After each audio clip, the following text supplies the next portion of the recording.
Hey guys, and welcome to my shelf. So today I'm going to be doing a review on How to Ruin Everything, essays by George Watsky. I know there are quite a few reviews on YouTube already of this book, so I just decided to add to that collection. I went into this book not really knowing who George Watsky was because Callum really likes his music and his videos. I think he makes videos.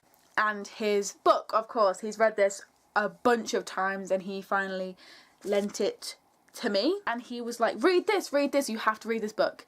And because he did that, I expected a lot more from this book. I did enjoy many aspects out of it. Like, I loved how Watsky's writing flowed so well. I liked how good he was at making you picture people and describing things and painting pictures and locations. You could really picture what he was doing inside of your mind. I think that is a really important trait to have when you're writing a book or writing poetry or rap or anything like that. I wanted more of Watsky's political side. You know who Watsky is, you know how woke and political that he is.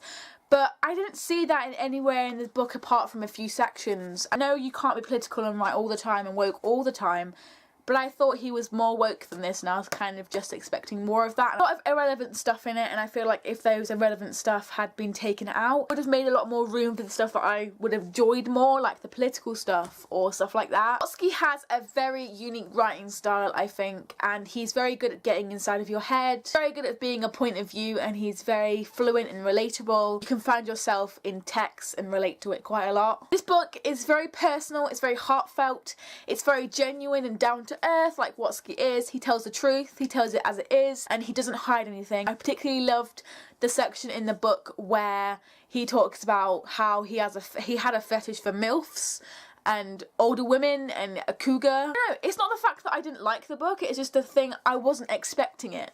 I just wasn't expecting this kind of content. I was expecting more, I don't know, I was expecting him to rant about stuff. Went into it not really knowing who Watsky is. I can imagine that if you knew who Watsky was an avid fan of him, and you picked up this book and was like, oh, I love it, it would be a totally different experience to me just picking it up because my boyfriend likes him and don't really know much about him and I was expecting something completely different than this. He just told stories, and although the stories were really nice, it's not the side of Watsky that I thought that this book was written about. I don't know. The chapter in this book called My Third Eye, and it's about a trip to India. He had a wonderful time, the story was wonderful, but I wasn't expecting it to be about India.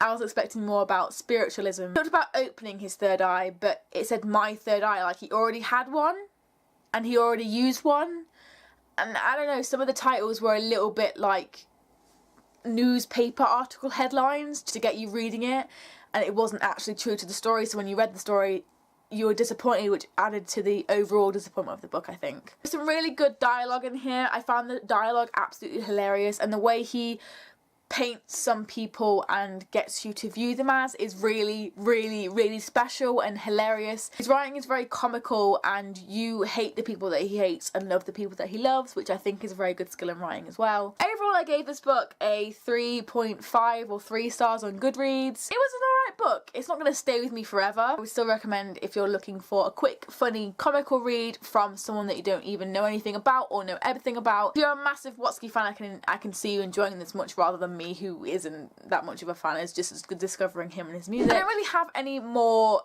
points about this book because there's no narrative, so there's nothing explicitly wrong with it or right with it. Thank you so much for watching this review. I hope you enjoyed. Please give it a massive thumbs up and subscribe if you haven't already. I will see you on Monday, the next Monday, for another video.